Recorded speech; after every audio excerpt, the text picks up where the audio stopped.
right. Well, turn in your Bibles to Hosea, and let's work back into the mindset here.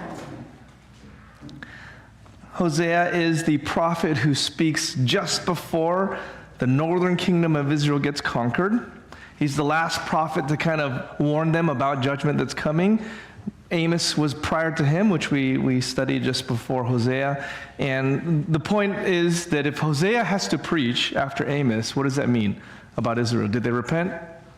No, they didn't. So in one sense, every prophet speaking is this opportunity to repent. But somehow in God's purpose and plan, how he made everything, God's going to preach to them, repent, and are they going to repent? We know they're not. So there's just that, somehow that tension between God's sovereign purpose and plan, man's responsibility. And so these are the days that will lead up to the destruction of the northern kingdom. And if God told you beforehand it was going to happen, can you stop it? And you're like, no. But should you stop it? Yes. You know, it's just how the Bible lays these things out. Now, what is significant or particular to Hosea, unlike every other prophet, God gives Hosea special commands to embody the message, to preach with his life. And this is a calling that is quite unlike any of the other prophets have to do, because it directly intersects with Hosea's personal life, even to his family. As you are familiar, in verse 2, Yahweh commands Hosea to take for himself a wife of harlotry and to have children of harlotry, for the land commits flagrant harlotry, forsaking Yahweh. This is just a tremendous opening statement. You think of Isaiah and the way he was called. He now has this vision of the Lord seated on his throne, right? And then he says, "Woe to me, I'm a man of unclean lips." And an angel takes the tongs of the coals of the altar, puts it on his lips, cleanses it. It's just this grand vision. Sometimes you don't have any kind of particular calling of the prophet, like Amos. He's just, tending his shepherds. He owns fig trees, and then all of a sudden he's called to be a prophet, even though he's not the son of a prophet, and he's plucked out of obscurity. But here Hosea is being told in one of the most intimate decisions and relationships of a person's life, your spouse, he's saying, I'm going to use that to be a display of both my people's sinfulness and my great love. Ultimately, this is going to be a story of love. Now, if you read this and you go, wow, that seems hard, that Hosea's marriage is supposed to represent like God's love for his people, and he's being called to do this really hard thing. Let me remind you real fast about the book of Ephesians and what Paul says to every married couple. And you probably are familiar with this passage. Ephesians 5 in general, I'm just realizing just how good it is. Therefore, be imitators of God as beloved children. Walk in love, just as Christ loved us, gave himself for us, an offering and a sacrifice to God as a fragrant aroma. And then he goes on to say, do's and don'ts, and it's all out of love. And then he says this, in verse 22, wives, be subject to your own husbands as to the Lord. For the husband is the head of the wife, and Christ also is the head of the church, he himself being the Savior of the body. But as the church is subject to Christ, so also the wives ought to be their husbands in everything. Husbands, love your wives, just as Christ also loved the church and gave himself up for her, so that he might sanctify her, having cleansed her by the washing of water with the word, that he might present to himself the church in all her glory, having no spot or wrinkle or any such thing, but she would be holy and blameless. So husbands ought also to love their own wives as their own bodies. He who loves his own wife loves himself, for no one ever hated his own flesh, but nourishes and cherishes it, just as Christ also does the church, because we are members of his body. For this reason, a man shall leave his father and mother and be joined to his wife, and the two shall become one flesh. This mystery is great, but I'm speaking with reference to Christ and the church. Nevertheless, each individual among you also is to love his own wife, even as himself, The wife must see to it that she respects her husband. So if you balk at the idea that God is calling Hosea the prophet, that his marriage be an evidence or a picture or a testimony of God's love for his people, guess what? Every marriage is supposed to be a testimony of God's great love for his people. So maybe it's not such a different calling. Now, having said that, I don't want to diminish the very clear kind of offense this seems to give, but it opens itself up to a question. And this is the one that's probably the question of the book of Hosea that hangs up a lot of commentators and pastors and theologians, is Gomer, that's his wife's name. Was Gomer a wife of harlotry before Hosea married her or after? In other words, was she something like a prostitute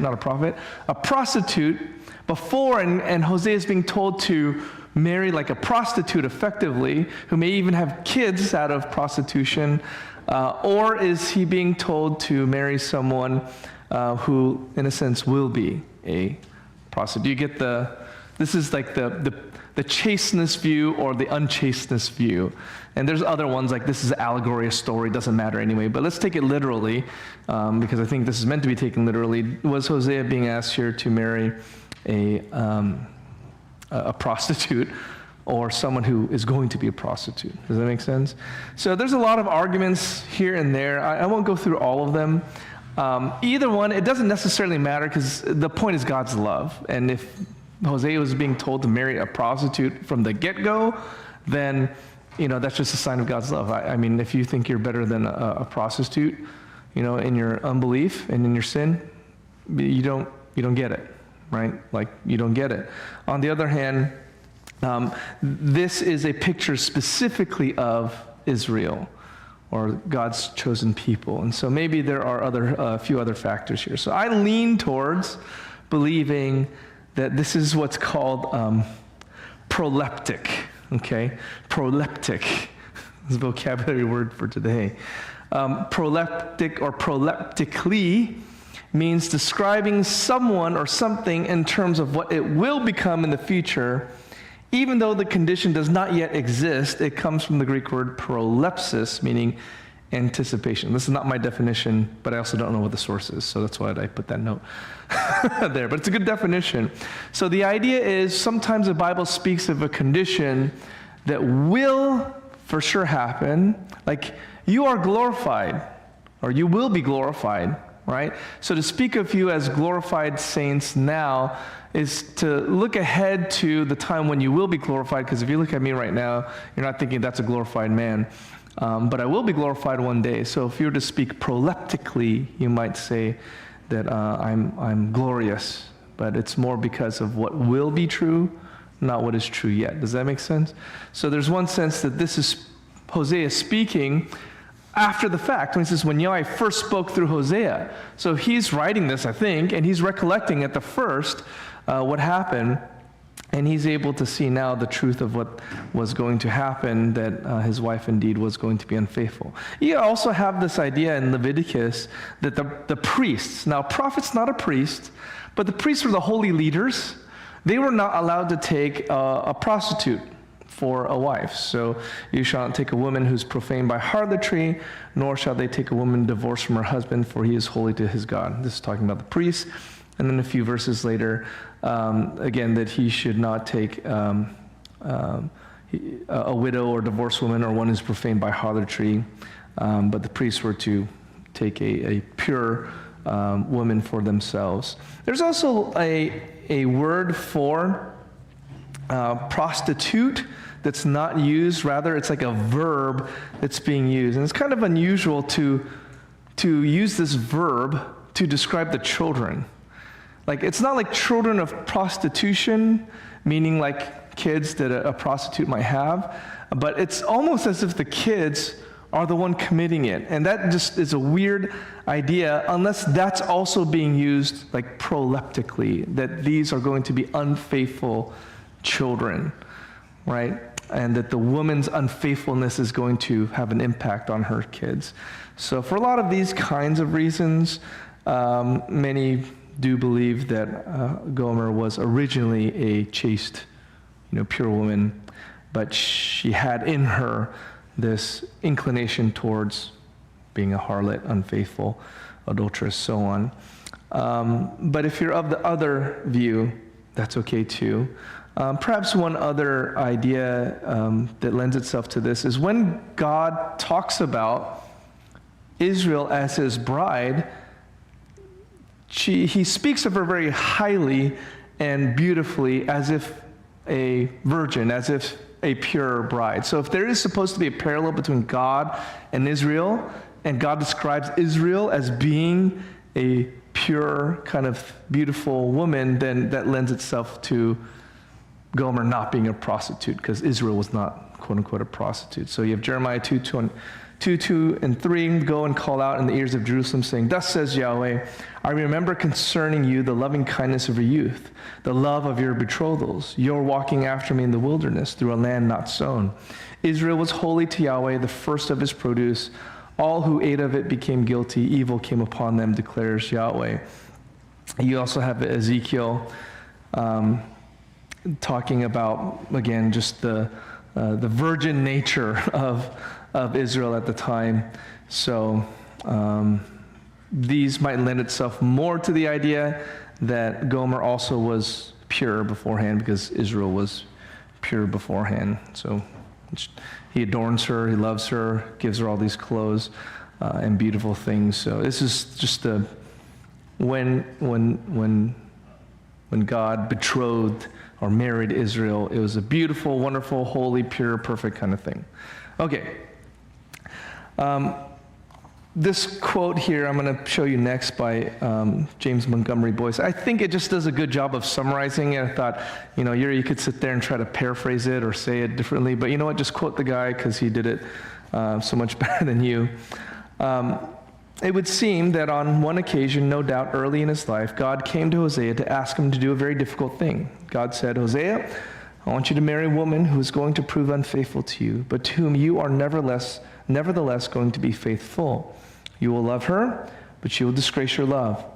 I'm asking you to do this because we are to present a pageant to Israel by your marriage. It is going to be symbolic, an object lesson. You are going to play the part of God. The woman is going to play the part of my people. The reason she is going to run away and be unfaithful is that this is the way my people act in the spiritual marriage that I have established with them. You are going to be faithful because I'm faithful to Israel, even though she dishonors my name. And that pretty much sums up the theme of Hosea's marriage to Gomer. Now, we're also meant to see, again, that the disgustingness, we are to associate the disgustingness of whoredom and prostitution and adultery with the pagan cults and gods and religions around the Israelites that they absorbed. So often, these cults and pagan religions, they did use sex as part of their rituals. And it was telling that that was something they did to incorporate in their worship of God, is these immoral sexual acts. And so by God having Hosea have this pure relationship, this faithful relationship to Gomer, it's to give that better and purer illustration of God's love than the perversions that were presented by Baal and his worshipers. So Hosea went and took Gomer, the daughter of Diblaim, and she conceived and gave birth to a son for him. Gomer, Hosea means salvation. Gomer means to complete to the end. It may not have any prophetic meaning, but if there is any prophetic meaning in the name, it's that Hosea would love Gomer to the very end, and that Gomer's story didn't end with her adultery, but it would be completed in Hosea's love for her and ultimately God's love for her. Now, the first child, so their whole marriage and their family is to be a testimony, okay? Now, this is going to be a lot of, I think, very interesting, very brutal and bloody history today. And interesting, well, what does that have to do with this? But Yahweh said to Hosea, or I'm sorry, yes. So what you're saying is there is a picture of Israel having been faithful but becoming unfaithful. But I don't don't see that in Israel's history of ever having had like a constant Yeah. status of being faithful. Yeah. Kind of like they had moments. Yeah. But there's a lot of unfaithfulness. So is there a concept possible that this is It could be that Gomer is just unfaithful? Yeah. So the unchasteness view. So I believe REL Ministries, like so Bob was a part of REL Ministries, they take more the unchasteness view. And that would be one of the arguments.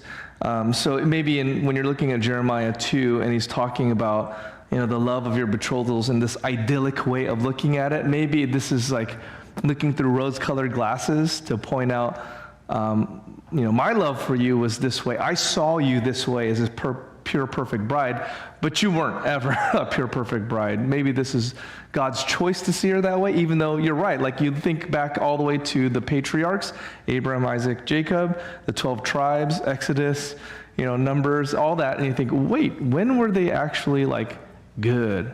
Arguably in the time of Joshua, but even then it wasn't super good. And how long did that last? So on. Yeah, Gary. Could it be more expected and actual? Yeah. That's what I mean is, from God's point of view, this is the way he saw it, but this is God seeing it in the way it should have been, maybe, idealistically, than in actuality. Because when you get here and he's talking about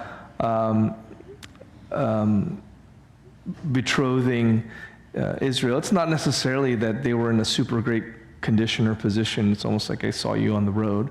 So people lean both ways on that. It doesn't necessarily make a huge difference to the point of it. It's a difference in looking forward. Yeah. That while we were yet sinners, Christ died. Yes. That we were unfaithful. We were in a state of unfaithfulness. Yes. And saved. Yes. So that's why I'm not pushing you on this. No. It's good. Yeah. No, I think that's a good point too. It very well could be the case. Like people are very not dogmatic about this. Sometimes commentators, theologians, they'll fight about stuff. Like this is not worth fighting about. This is oddly one where people are like, it go either way. It just, could be this, could be that.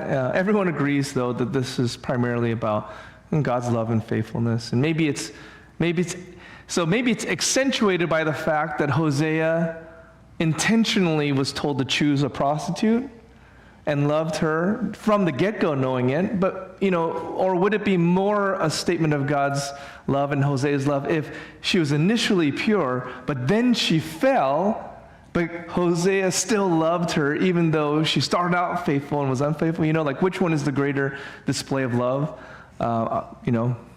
Maybe for you it seems more like one than the other, but I think you could make an argument both ways. So, no, that's like kind of the questions. There's so much ink spilled on that. But then everyone is like, but we don't know for sure. Okay. All right, so the first kid here, his name, he gave birth to a son for him. This is almost certainly, this kid at least, is Hosea's own son. Some argue that the other two kids might be from the harlotries. Some argue that they're all from Hosea. We will get there. We're not even going to get past these verses because there's a lot of history here. History that would have been obvious to them, but you don't know it. I don't know it. So we got to know why this makes sense to name this son Jezreel. Name him Jezreel for yet a little while, and I'll visit the bloodshed of Jezreel upon the house of Jehu, and I will cause the kingdom of the house of Israel to cease, and it will be in that day that I will break the bow of Israel in the valley of Jezreel. So this is talking about 722 BC, the Assyrian conquest, right? But we need to know what the deal is with Jehu before we can understand this, because he is named after a valley where something happened regarding Jehu, and what Jehu did was so bad that it's one of the reasons that God is going to judge the northern kingdom in 722 BC and shatter them. So we need to know what's the deal with Jezreel, what's the deal with Jehu, okay? And this is where I got on a whole big thing, because they would have known the history of their own people. To us, it'd be like talking about, visiting the bloodshed of Appomattox or Last Alamo or something, or something in our history which you should know about and you probably wouldn't know about. That's like a reference to them, but if you don't know their history, then you're just saying, what is this? Who is this? Yes. Did you have? Named after a place, like a physical, Yeah, he's named after the Valley of Jezreel. Yeah. And that happens all the time. Yeah, I think. You ever see a guy named Orange or Tustin? Yeah, probably. There's probably someone named Tustin. Maybe it's the last name. Okay, so Jehu. Let's do that, and then we're going to take to understand Jehu's story, you got to take another step back. So we're going to introduce ourselves to Jehu, find the backstory of Jehu, and then come back up to Jehu, and then back up to Hosea. That's how this is going to work. So tell me if you get lost. Let me know. Okay, Jehu was the king of Israel, appointed by the prophet Elisha, who was the successor to Elijah. Okay, remember the prophet Elijah?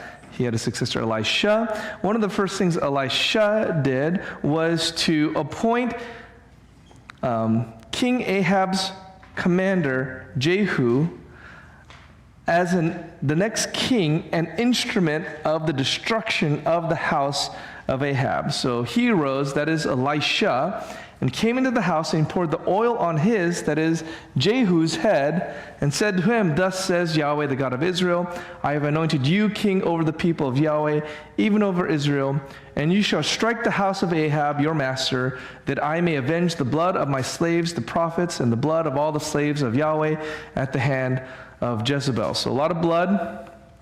Okay, you have the mention of Ahab and Jezebel. This is the king, and this is the queen prior to Jehu. And Jehu is going to be appointed to, Ahab's dead by this point, but the house of Ahab to wipe them out. Why? What did Ahab do that was so bad? For the whole house of Ahab shall perish, and I will cut off from Ahab every male person, both bond and free, in Israel, and I will make the house of Ahab like the house of Jeroboam, the son of Nebat. Do you guys remember who he is? He's the first king of when the northern and southern kings separated, the northern kingdom was led by Jeroboam, the son of Nebat, and he led them into all kind of crazy sins. Right? And so he becomes the standard of how bad you could be. It's like, and he was as bad as Jeroboam, the son of Nebat. You don't want your name used. And he was as reckless as Pastor Uri, that kind of thing. So you don't want your name used this way. So, and like the house of Baasha, the son of Ahijah, and the dogs shall eat Jezebel in the property of Jezreel, and none shall bury her. Then he opened the door and fled. That's Elisha. You're going to be the king. I'm out of here. Okay. Jehu is interesting because we do have archaeological records of this guy. This is I think it's called a stele or stela from the Assyrian kingdom, Shalmaneser III, and this is Jehu right here.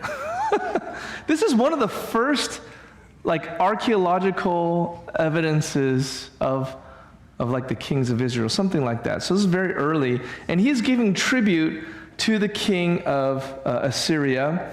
They called him tribute of Jehu's, I can't read this cuneiform, but tribute of Jehu, son of Omri. He wasn't the direct descendant of Omri, but Omri was the name of that's what the Assyrians called the Israelites, is like, you guys are from the house of Omri. Silver, gold, the golden bowl, a golden vase with pointed bottom, golden tumblers, golden buckets, tin, a staff for a king, and spears. So this is 841 BC. So here he is. He wasn't that great of a king, because at his time there's different political things happening. He ended up giving tribute to Assyria. So that's just a historical record of this king existing. So there he is there, bowing down before the guy. Now, who is Ahab? Because the relationship between Jehu and Jezreel has to do with Jehu's relationship to Ahab and the house of Ahab. So who is Ahab? Again, this is all things that they would have known. It's part of their history. For that, you go to 1 Kings 16. Now Ahab, the son of Omri, became king over Israel in the 38th year of Asa, king of Judah. So remember, northern kingdom, southern kingdom, they got different tracts of kings going. Southern kingdom has these Davidic kings. Northern kingdom just has a mishmash of people. So this time you have Ahab. And Ahab, the son of Omri, did what was evil in the sight of Yahweh more than all who were before him. Now it happened as though it had been a trivial thing for him to walk in the sins of Jeroboam, the son of Nebat. So think of it, like to be compared to Jeroboam, the son of Nebat, is like you're bad as this guy. And that's a negative statement about your character. But to say that it was a trivial thing for him to walk in the sins of Jeroboam, that means that doing that level of evil for Jehu or for Ahab, there's nothing. That was a normal Tuesday night, being as evil as Jeroboam. He did even worse things, way worse things than even Jeroboam. He made it look like child's play. That's what it's trying to say. There's a trivial thing for him to walk in the sins of Jeroboam. That he took Jezebel, the daughter of Ethbaal, king of the Sidonians, as a wife, and went and served Baal and worshipped him. So he erected an altar for Baal in the house of Baal, which he built in Samaria. Ahab also made the Asherah. Thus Ahab did more to provoke Yahweh, the God of Israel, to anger than all the kings of Israel who were before him. Who is Jezebel? Because it kind of makes a big deal about Jezebel. And if you remember back in the prophecy here, when Elisha anointed Jehu, you're going to avenge the blood of my slaves, the prophets, and the blood of all the slaves of Yahweh at the hand of Jezebel. So who is Jezebel? Well, Jezebel, this is just from 1896. This is actually almost certainly the seal of Jezebel as the queen on the right there. So that's almost certainly the actual artifact that she would have used to seal documents. What did Jezebel do? Famously,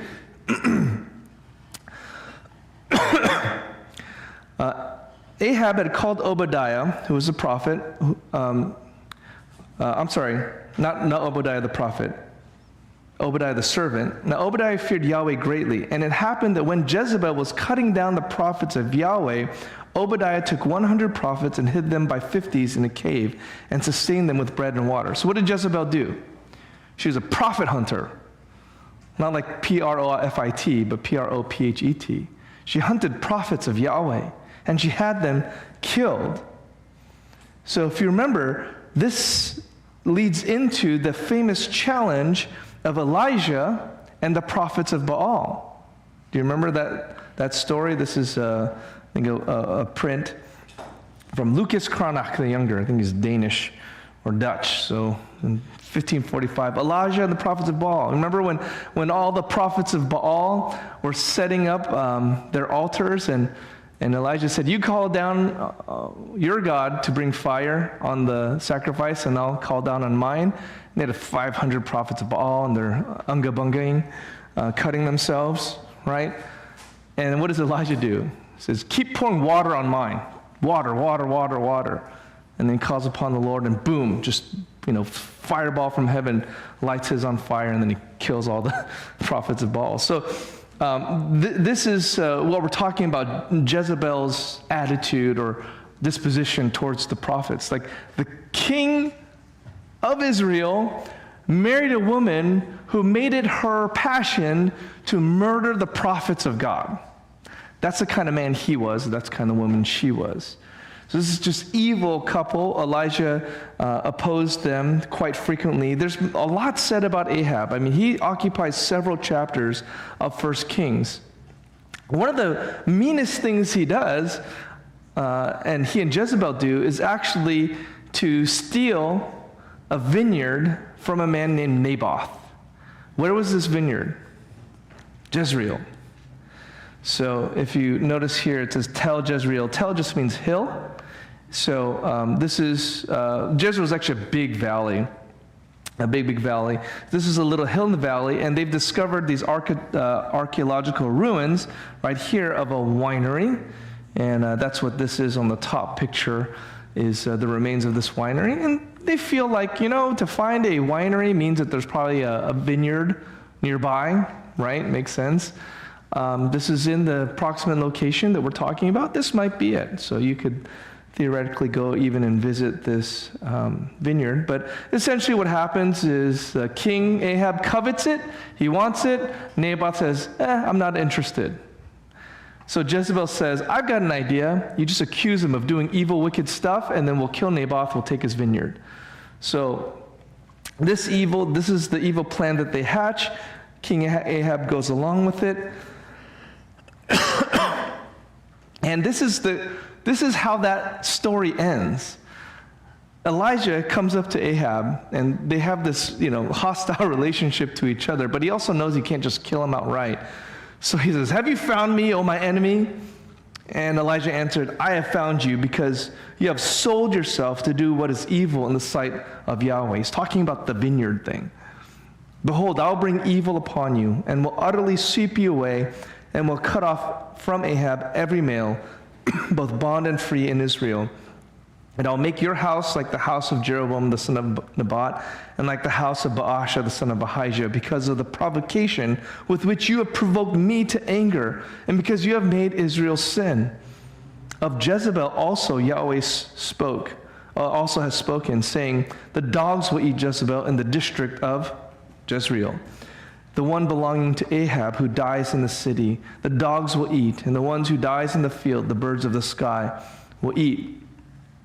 Surely there was no one who sold himself to do what is evil in the sight of Yahweh like Ahab, whom Jezebel his wife incited. And he acted very abominably in following idols according to all that the Amorites had done, whom Yahweh had dispossessed before the sons of Israel. So this is the condemnation that he receives. He actually shows a little bit of humility, gets in sackcloth and ashes. And so God actually says, do you see how Ahab has humbled himself before me? Because he's humbled himself before me, I will not bring the evil in his days, but I will bring evil upon his house in his son's days. That's where Jehu comes in. So Ahab actually, because of this brief moment of I guess I did pretty bad, well, he's still going to get judged and die in a really ignominious kind of way, but he's going to die nevertheless. So Hosea's first son is named after a promise God is making to avenge Jehu, who was appointed by God to judge Ahab and Jezebel and bring this to pass. I'll bring the evil upon his house in his son's days. I'll wipe out all of your males, all that stuff. Jehu is the one who's going to do that we talked about just a moment ago, that is referenced here. I will visit the bloodshed of Jezreel upon the house of Jehu. Now, this is a little bit peculiar because isn't this what God wants Jehu to do? Well, going back, again, there's the prophecy. Elisha said, you, Jehu, are going to be the one to cut off from Ahab every male person, both bond and free, so on and so forth. Then, this is brutal. Jehu came to Jezreel. So Jezreel was next to the where the royalty stayed. So Jezreel keeps getting mentioned because that's where it was right next door to where the royalty stayed. Now they got this nice vineyard there, right? So Jehu came to Jezreel, and Jezebel heard of it, and she painted her eyes and adorned her head and looked out the window. As Jehu entered the gate, she says, is it peace, Zimri, your master's killer? Then he lifted up his face to the window and said, who is on my side? Who?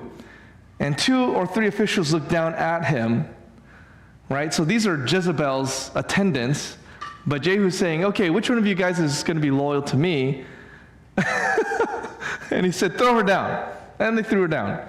And some of her blood was sprinkled on the wall and on the horses, and he trampled her underfoot. Then he came in and ate and drank. And he said, take care now. So he went in after she died and trampled, blood everywhere. He goes in, grabs a bite to eat, and he says, all right, let's take care of this cursed woman and bury her, for she's a king's daughter. They went to bury her, but they found nothing more of her than the skull and the feet and the palms of her hands. It's just very specific there. Very specific there. But it transpired as God said would happen to Jezebel, right? That the dogs would come and there'd be nothing left. So really gross, really descriptive, has that air of reality, doesn't it? Therefore they returned and declared to him, And he said, "This is the word of Yahweh which he spoke by his servant Elijah the Tishbite, saying, in the property of Jezreel the dog shall eat the flesh of Jezebel, and the corpse of Jezebel will be as dung on the face of the field in the property of Jezreel, so they cannot say, this is Jezebel." She's really terrible and evil. No love lost there. It also just does sound very, just brutal. But it is one of those occasions where the nature of their death matches the kind of life that they lived. So in some cases you get that, not always, for better or worse. That's how Jezebel dies. How does Ahab's sons and all his house get killed? Ahab had 70 sons in Samaria. And Jehu wrote letters and sent them to Samaria to the rulers of Jezreel, the elders, and to the guardians of the children of Ahab, saying, "So now, when this letter comes to you, since your master's sons are with you," that is Ahab's sons, "as well as the chariots and horses and the fortified city and the weapons, look for the best and fittest of your master's sons, and set him on his father's throne, and fight for your master's house." But they feared exceedingly great and said, "Behold, the two kings did not stand before him. How then can we stand?" It's basically saying, let's pick a fight. You get your best guy, and we're going to come and fight you. Okay? You're the best of Ahab's children, so let's duke this out. But they get afraid. There's no way we can fight against this. And the one who was over the household and he who was over the city, the elders and the guardians of the children, sent word to Jehu, saying, "We are your servants. All that you say to us we will do. We will not make any man king. Do what is good in your sight." So what do? They betrayed Ahab and the sons of Ahab and said, "Jehu, we'll do whatever you want." So what does Jehu ask? He said, then Jehu, wrote a letter to them a second time, saying, "If you're on my side and you will listen to my voice, take the heads of the men, your master's son, and come to me about this time tomorrow at Jezreel." Now the king's sons, 70 persons, were with the great men of the city who were rearing them. Now it happened that when the letter came to them, they took the king's sons and slaughtered them, 70 persons, and put their heads in the baskets and sent them to him at Jezreel. Then the master came and told him, saying, "They have brought the heads of the king's sons." So he said, "Put them in 2 heaps at the entrance of the gate until morning." Now it happened in the morning that he went out and stood and said to all the people, "You are righteous. Behold, I conspired against my master and killed him. But who struck down all these?" He had killed his king, the previous kings. Jehu did. "Knowing then that nothing from the word of Yahweh which Yahweh spoke concerning the house of Ahab shall fall to the earth.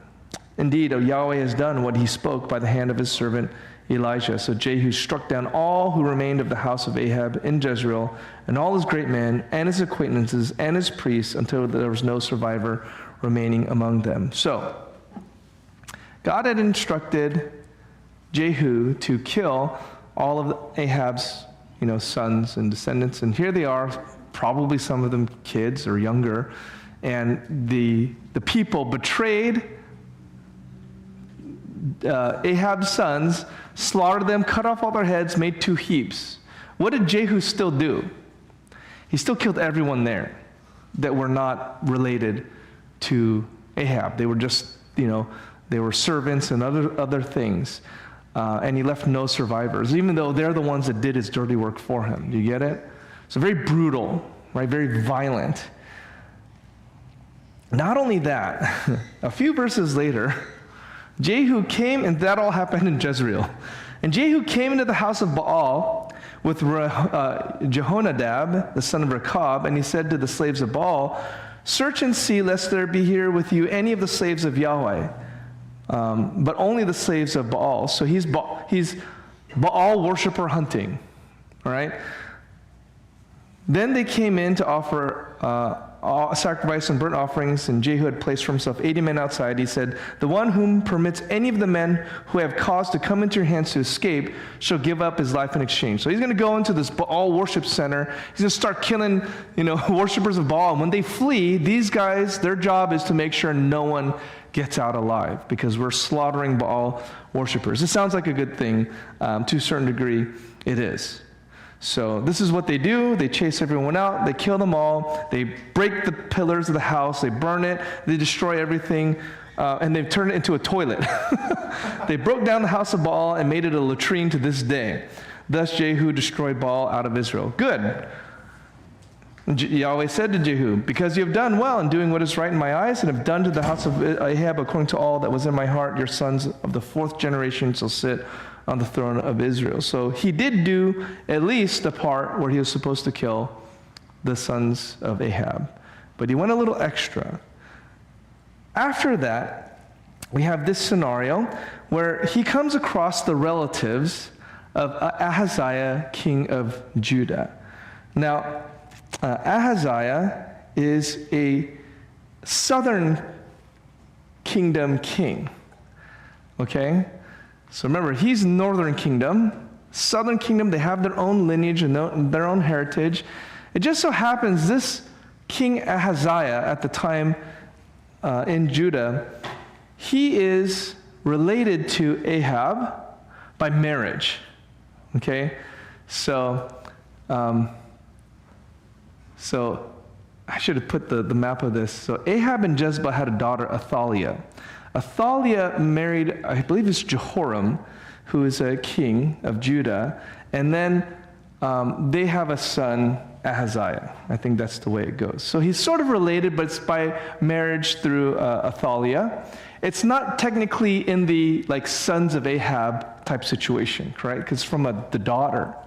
Well, what does Jehu do with these relatives of the southern kingdom who are just, kind of related to Ahab, but not in the son way?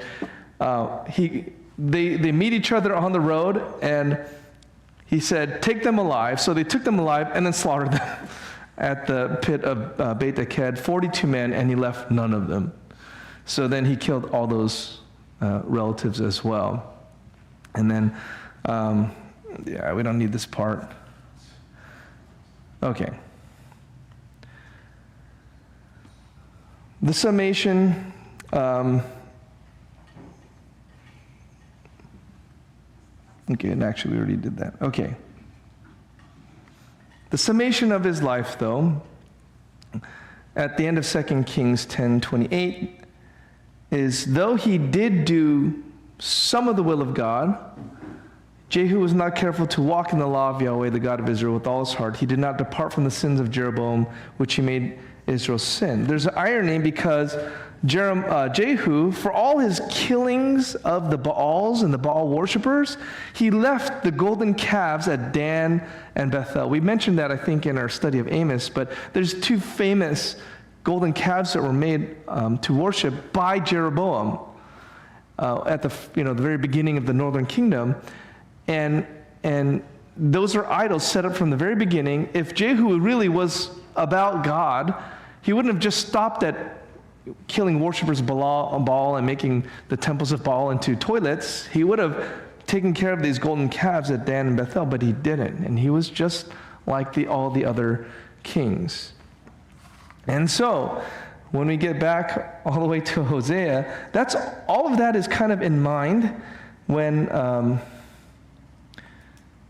we see that we talk about the bloodshed of Jezreel, because how often was Jezreel mentioned? It's like Jezreel, all this bad stuff happened in Jezreel, and what Jehu did that was so bad is almost certainly just the extra blood and the extra killing of people that did not need to be killed there at Jezreel. And it was a sign that even when they were kind of doing what God wanted them to do, they couldn't even get that right. They would go extra. They would go beyond what God had called them to do. They would seek their own bloodlust. Frankly, it just sounds like Jehu was just a bloodthirsty man. Just give me an excuse to kill someone.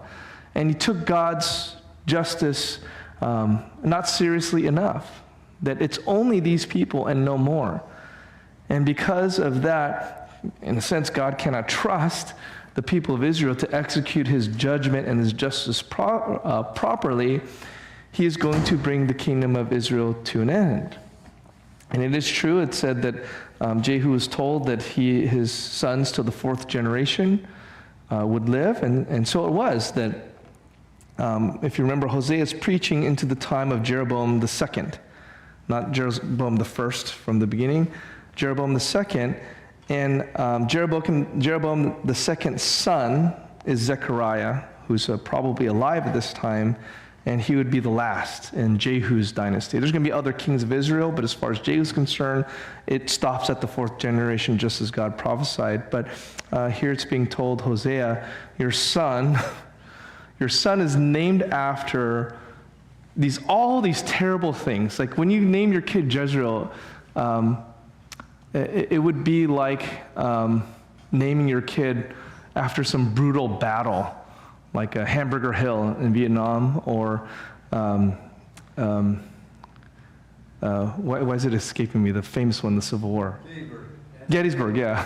Yeah, like naming your kid Gettysburg or something like that. Like it's a name after some very just bloody, brutal, terrible battlefield where there was just losers, only losers, where it was ugly and horrific. And name your son that. Name your son that as a reminder that happened, and I am going to bring judgment and justice upon it. I did not forget that this happened. It will be in that day that I will break the bow of Israel in the valley of Jezreel. And there were actually many, many battles in Jezreel, but there was during the Assyrian conquest, there was significant battles there, and Israel lost. Samaria fell, the capital of Israel. The people were scattered, and that was the end of it. 722 BC was the end of the northern kingdom, and it was all, in a way, God's judgment and justice for not just Jehu, but in a sense, all of the poor decisions that all of the kings of Israel made over and over and again. And there is a sense that there's a lot of violence and bloodshed that happen, very ugly things. I mean, some of that's very descriptive about the kind of brutality that happened in Jezreel. Maybe just one last kind of interesting comment. Did I thought I had another picture. Okay, maybe not. There's a very famous battle that's going to happen in Jezreel, the Valley of Jezreel. The hill Megiddo, which in Hebrew would be called Har Megiddo, or in Greek, Armageddon. There is a battle, a final battle, well, not the final battle, but before Christ returns battle, where all of the people will be arrayed against Jesus Christ, happens in the Jezreel Valley. It's just interesting that this has been a place of battle and bloodshed for many, many years, and there will be a comeuppance for all of humanity up until the second coming of Christ at that time as well. We cannot forget God is going to be just as well, and this is written in the life and the name of Hosea's son. You cannot think you can get away with unfaithfulness, spiritual harlotry, without any consequence. That's one of the lessons here. The point is this son's name is to remind Hosea and the people of Israel, you don't just get away with harlotry with no consequence, spiritual unfaithfulness and adultery without blood being shed. And so it is that the very violent nature of the Israelites is going to be turned back on them. The Assyrians, I think I've showed you pictures of what the Assyrians did. They were the type to like skin you alive and then put you on spikes and all that kind of stuff, drag you around by your tongue. Like they were particularly wicked, violent, brutal people. And it's like matching just how wicked, violent, and brutal the Israelites were. It just coming right back on them. So that is the lesson, unfortunately, of the first son. But fortunately for us, we can look at it in hindsight and say, okay, maybe I don't do that. Maybe I try to stay faithful to the Lord. Maybe I try to understand that there's consequence when I don't put God first and foremost and avoid some of this. But any comments or questions about the passage or anything that we looked at tonight? Yes, Holly. You want more? You want pictures of the palms of the hands and the... I didn't have any of those. But the apologetic question. Yes. How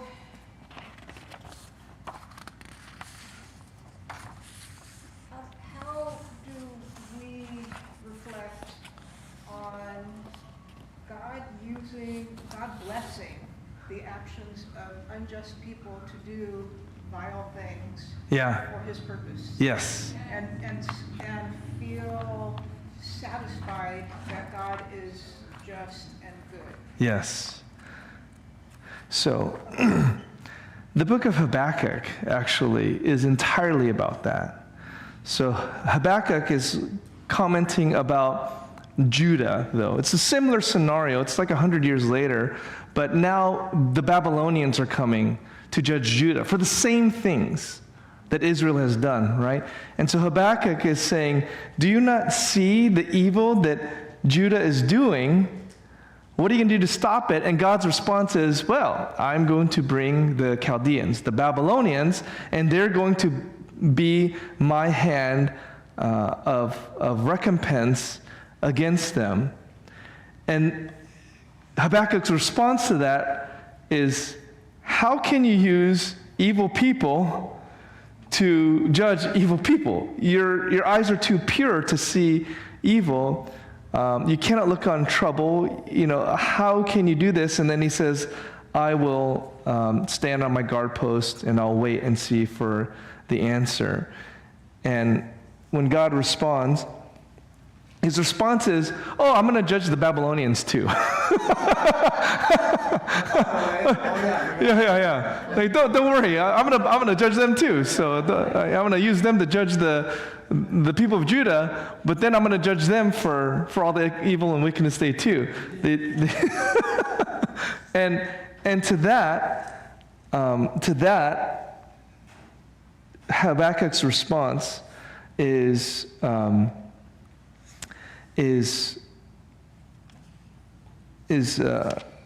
I'm trying to find it. The righteous will live by his faith. And then Habakkuk receives another vision after God says that of judgment, but it looks like God's judgment in Revelation. In other words, he sees Judah being in need of judgment. And God says, I'm bringing Babylon to judge against them. Then Habakkuk says, well, hold on, like they're even worse than Judah. How can you do that? And then God says, no, don't worry about it. I'm also going to judge Babylon. And Habakkuk says, okay, I think I can kind of understand that. And then he receives this, seems like this vision of God judging the entire world in Revelation. Like the tribulation period, this worldwide cataclysmic judgment on everything and everyone on the planet at that time. I've said it before, but I think every judgment of God is just like this preview of this greater judgment God's going to bring on the world that's going to make everyone just shut their mouths. Like, you're not going to ask for God's judgment anymore when you see that kind of thing. And after Habakkuk receives that picture of this salvation or this judgment of the whole world, his response is, I heard and my inward parts trembled. At the sound my lips tingled. Decay enters my bones, and in my place I tremble, because I must wait quietly for the day of distress, for the people to arise who will invade us. Though the fig tree should not blossom, and there be no produce on the vines, though the yield of the olive should fail, and the fields yield no food, though the flock should be cut off from the fold, and there be no cattle in the stalls, yet I will exult in Yahweh. I will rejoice in the God of my salvation. Yahweh, the Lord, is my strength, and he has set my feet like hinds' feet, and makes me tread on my high places. For the choir director, on my stringed instruments. So he made a song talking about how fearful he is of God's judgment, and how he has nothing except to rejoice in God's salvation and just to be patient and wait. So that's a very long-winded answer to say, like, well, what do you do when you see like evil being judged with evil, being judged with evil? Well, that's kind of the story of human history. We are trusting that one day God makes the ledger add up, that all of the evil things that are done, no one gets away with anything, and there will be perfect judgment and justice. So, the good that we do, that also is, added up too. But for all the wickedness and evil, if you think that they got away with it, like, that's not fair. How come Assyria gets to do all this stuff, or Jehu gets to do all this stuff? Well, Jehu gets what's coming to him. Assyria gets what's coming to them. Babylon gets what's coming to them. Romans get what's coming. It just your neighbor who kicks your dog and steals your Amazon packages. If they don't repent, they get what's coming to them, right? Like everyone does get what's coming to them, no matter who or where they are or what they're doing. This life, it's God constantly using sinful people to accomplish his purposes. And sometimes it means that sinful people doing something sinful to another person is how God is accomplishing his judgment and his justice.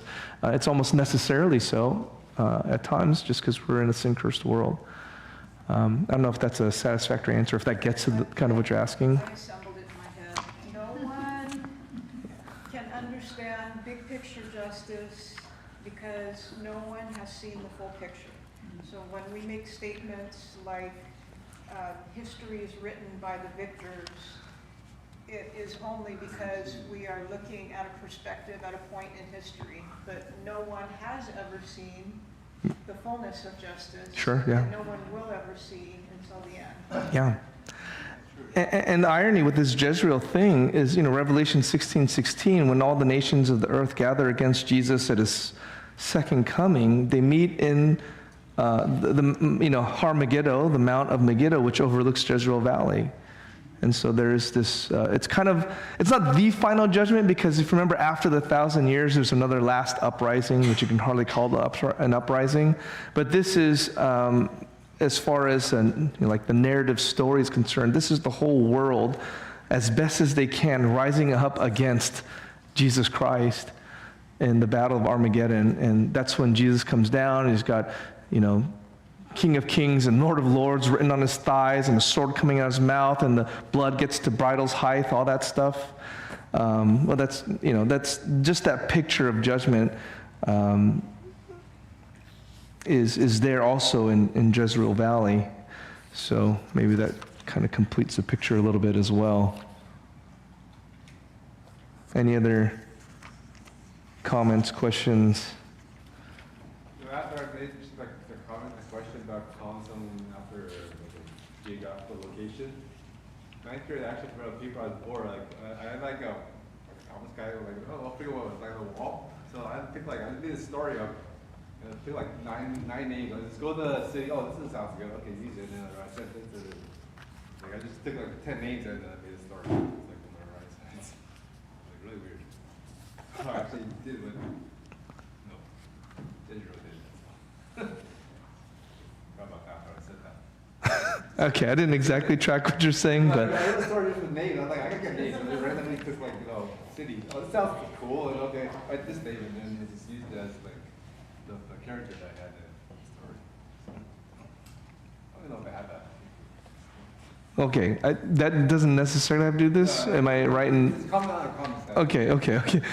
Yeah, I was like, wait, what? I'm having a hard time tracking, so you're gonna have to tell me later. You could, like, comment on the Okay. comment that you made, Okay. Any other questions or comments? Okay. Well, let me pray.